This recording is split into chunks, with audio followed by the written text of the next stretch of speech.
right, folks, we're back with Cooking with the Rube. Glad to have everybody here today.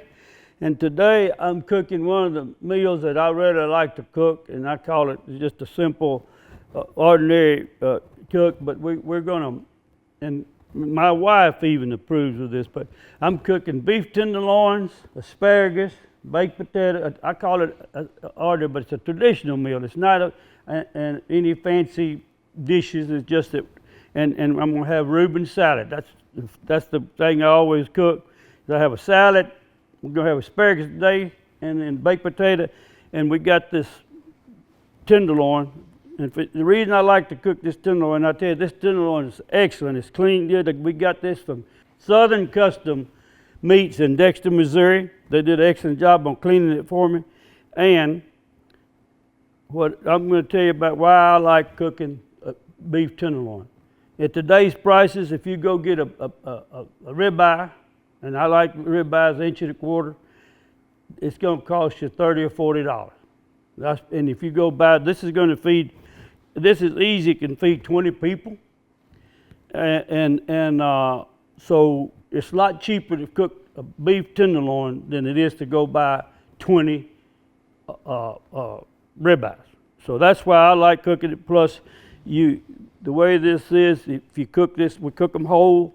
That way you got well done or medium well, medium rare.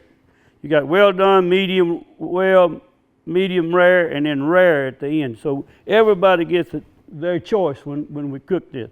And it's very simple to cook. You got a hot fire, and you'll see that later. And the asparagus, I'm going to cook this asparagus. And first off, I'm going to cut the ends off. I don't know if y'all do this, but I like cutting all the ends off my asparagus. And when I get through cooking this, I've got the water boiling right now. I'm going to pre-boil. I say pre-boil. I'm going to put them in the hot water and cook them just a little bit so it'll soften the asparagus. Then I'm going to take the asparagus out of here and put it on ice.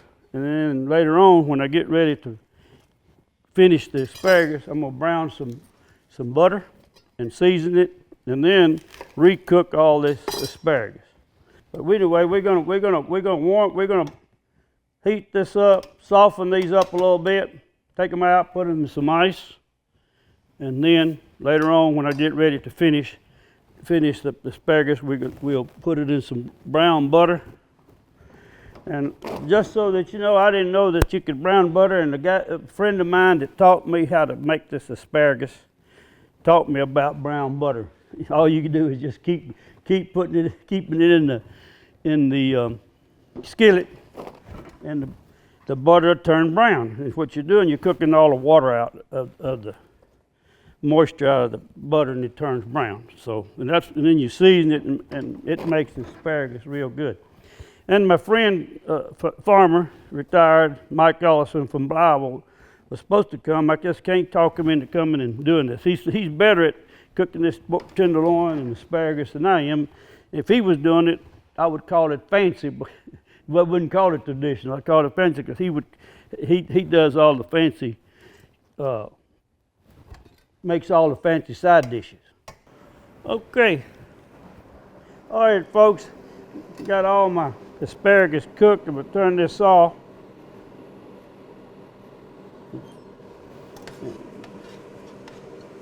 As I said, I'm putting all my asparagus, got it cooled off, get them cooled off and ready to cook in some brown butter shortly.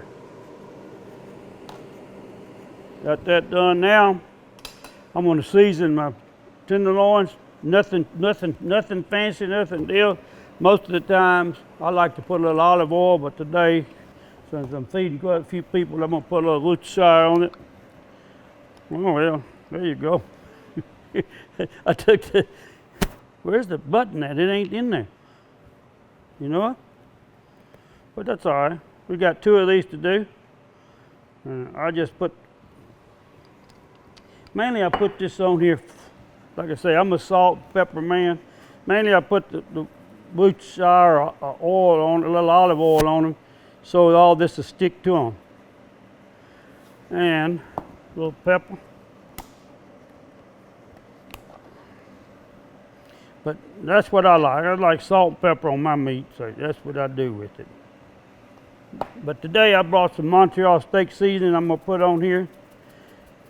Southern Custom Meats, and Dexter did a great job on trimming this meat.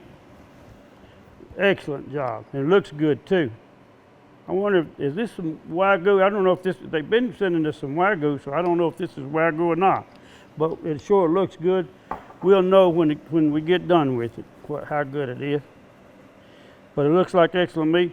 I don't season my beef anyway. I don't season it till it's about time to. I'm gonna cook this in about 30 minutes. I'm gonna put this meat on. I gotta go get the fire going, and as I said, I put a Montreal steak season, and that's it, folks. All right, folks, we're ready to put the meat on. I got the fire like I want it, and I said earlier that the beef tenderloin has 3 sides, and that's what I'm going to cook. I'm going to cook this beef tenderloin on 3 sides, and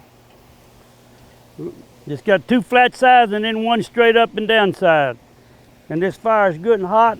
I like about 400 degrees, and this fire is about 400 degrees. And I'm going to put both of them on here, and what I like to do is cook this. I like to cook it 10, 10, and 10. 10 minutes on each side. That's the way I like to cook it. So there we go. Now we got it like I want it. So there we go. We got this thing. It's going to take me 30 minutes to get these 2 beef tenderloins done. I like to put, once I get it going like I want it, I like to put this lid on it so that I don't have any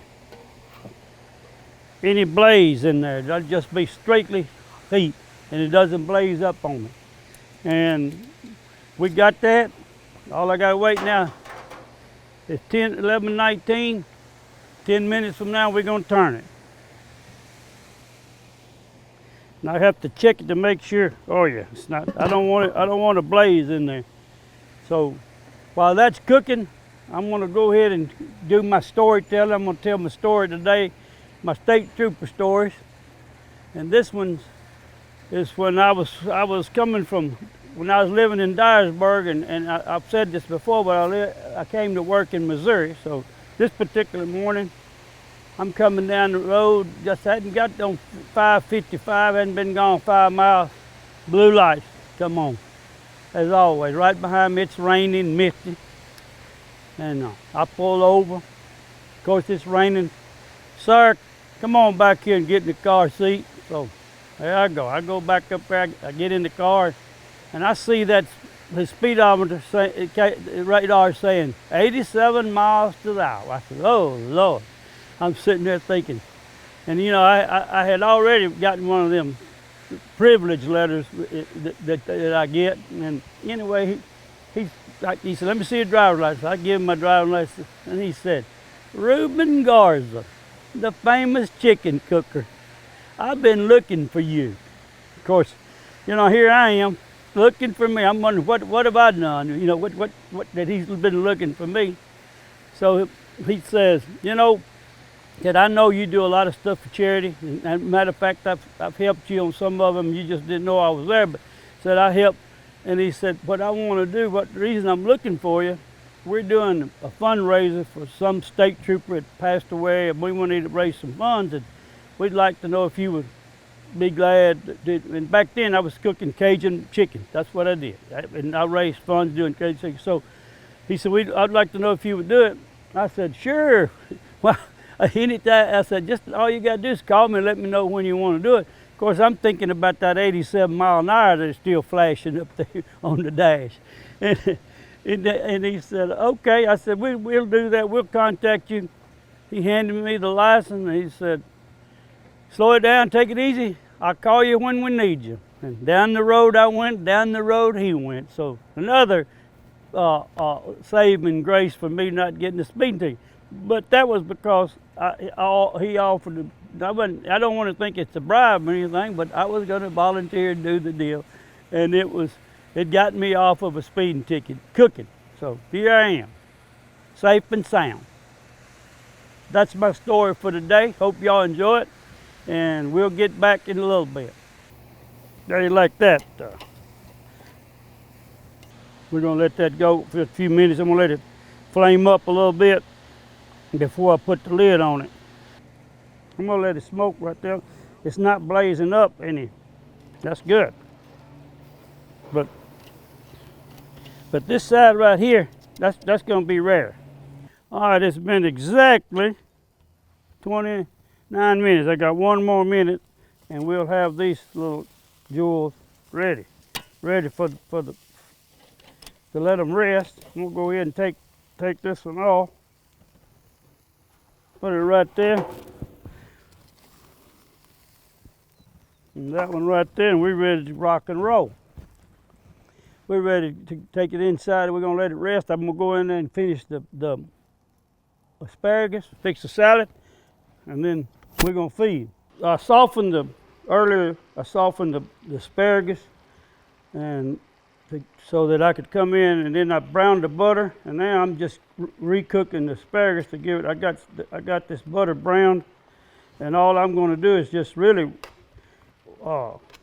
take this asparagus and heat them up and get that seasoning on them and get them ready to eat. But this is how I was taught to do this, and it takes it's a little process. But if you look down in here, you can see that this butter has turned brown, and that's what makes this going to make this asparagus good when I get it like I want it, good and hot.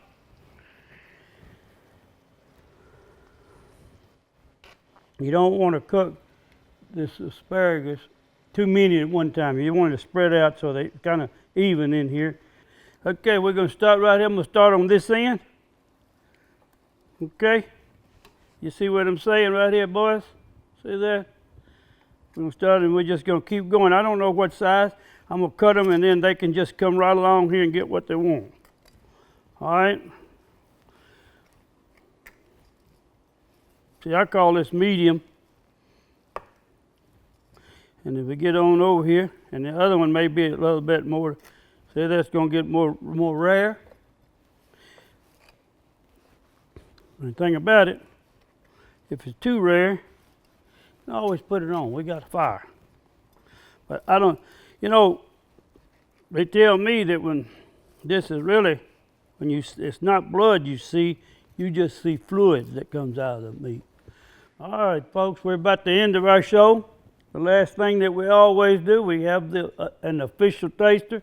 And today, I have the honor of having Andrew Moore to come in and taste our food. We got him, he said he liked a medium rare. Looked like I got most of the medium rare, so we're going to see what he thinks. There you go, Andrew. Try it. Take after it. Get after it. Again, while he's doing, I want to thank Southern Custom Meats from Dexter, because this is where we got the meat. They did an excellent job on the meat and cooked it great, and I hope that it turns good. I hope it is good. Oh, it's awesome. Okay, good. Well, everybody knows we got awesome potatoes in this salad, but you hadn't had asparagus. Try the asparagus since you haven't eaten asparagus before. That's just something I threw in there at the end for something different.